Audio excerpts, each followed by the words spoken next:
నమస్కారం. నా పేరు మహేశ్వరి మద్దాలి. నేను ఇక్కడ అమెరికాలో వచ్చి 8 ఏళ్ళు అయిందండి.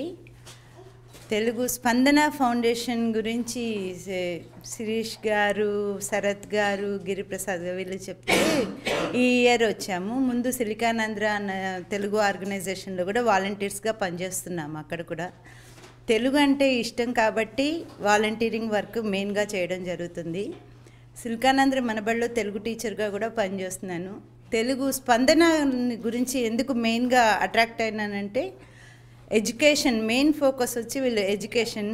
ఇండియాలో బ్యాక్ ఇన్ ఇండియా ఆంధ్రప్రదేశ్ లాంటి రాష్ట్రం, మహారాష్ట్ర లాంటి రాష్ట్రాల్లో కూడా వీరి వంతు సహాయంగా పిల్లల విద్యాభివృద్ధికై కృషి చేస్తున్నారు. కాబట్టి అది ఆ పాయింట్ నాకు చాలా నచ్చి మెయిన్గా దీనిలో వాలంటీరింగ్ చేయడానికి ఒప్పుకున్నానండి.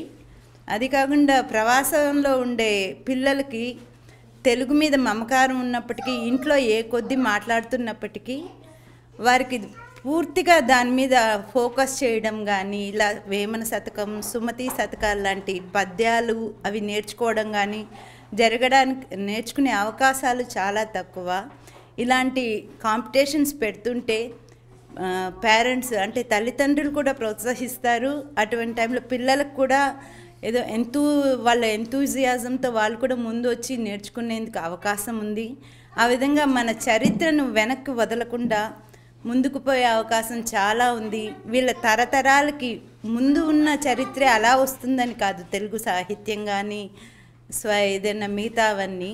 కానీ వీళ్ళకి ఏంటంటే వదలకుండా మనది అన్న గర్వంతో, తెలుగు వాళ్ళమన్న గర్వంతో ముందుకెళ్ళడమే మన ధ్యేయం. కాబట్టి ఈ విధంగా స్పందన లాంటి ఆర్గనైజర్స్ ఉన్నంతకాలం తెలుగుకి ఏ విధమైన లోటు ఉండదు. తెలుగు సాహిత్యానికి మనం తెలుగు సాహిత్యం అన్న చరిత్రలో నిలిచిపోతుందని కాదు, తెలుగు ముందుకు ఇటువంటి ఆర్గనైజర్స్తో ముందు వెళ్తూ వారి వంతు కృషి ఆ స్పందన లాంటి ఆర్గనైజర్స్ చేస్తూ ఉంటే పేరెంట్స్గా తల్లిదండ్రులు, మిగతా పిల్లలు వారి కృషితో వాళ్ళు కూడా కొంచెం సహాయం చేస్తే తెలుగు ద్రవిడ భాషల్లో ఒకటి అన్న ఇది కాకుండా తెలుగు గురించి, తెలుగు నాది కూడా, నేను ఒక తెలుగువాడినని ధైర్యంగా చెప్పుకోవడానికి ఇది ఒక మంచి అవకాశంగా భావిస్తున్నాను.